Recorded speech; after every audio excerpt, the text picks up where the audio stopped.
যে দেখেন টক দই, যারা বলেন যে জমে না, দেখেন আমার পুরাটাই কিন্তু টক দই হয়েছে। যদিও এটা একটু সময় লেগেছে, শীতের দিনে চুলার পাশে রাখি, তারপরে জমতে সময় লাগে।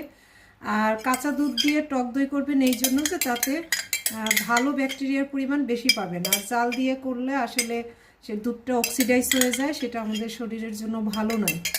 তাই গরু থেকে দুধ দোয়ানোর পর যত তাড়াতাড়ি সম্ভব টক দই করে নেবেন। কি সুন্দর না দইটা!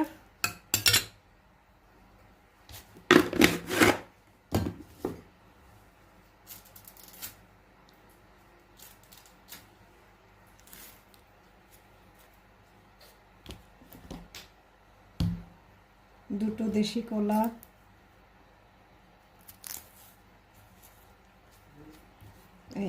এর সাথে